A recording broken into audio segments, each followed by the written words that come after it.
રાજકોટ જિલ્લાની સરકારી શાળાઓમાં બીજું સત્ર શરૂ થયા અને 2 માસ બાદ પણ બાળકોને પુસ્તકો મળ્યા નથી।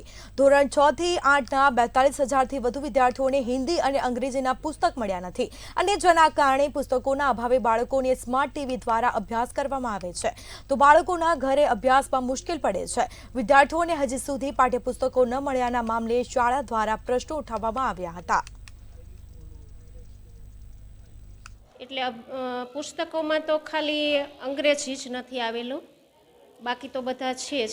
અને એના માટે અમને જે સરકારે સ્માર્ટ ટીવી આપેલા છે એને સરકારની જ એપ છે જી શાલા, એમાંથી તમામ એકમ વાઇઝ વિડીયો આવે છે, એના દ્વારા સમજાવીએ છીએ બાળકોને।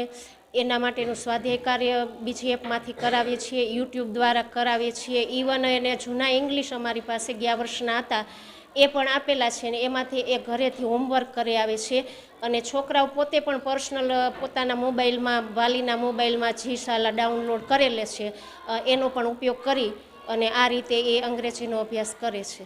શાળાઓ દ્વારા તપાસ કરાવી તો અંગ્રેજી અને હિન્દી વિષયના પાઠ્યપુસ્તકોની ઘટ છે એ જાણવા મળ્યું છે। પહેલા રાઉન્ડના તમામ પાઠ્યપુસ્તકો તો પ્રથમ સત્રમાં મળી ગયેલ છે, પણ બીજા રાઉન્ડ વખતે થોડી ઘટ હતી એ અમે અમારી જે વડી કચેરી છે એ વડી કચેરીને મેં લેખિતમાં પણ જાણ કરેલ છે।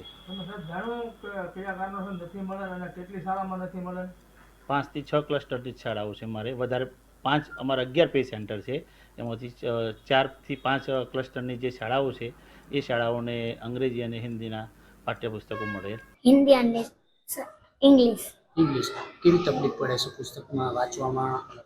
લખવામાં મારે લેસન પૂરી રીતના નથી થતું, વાંચવું હોય લખવું હોય તો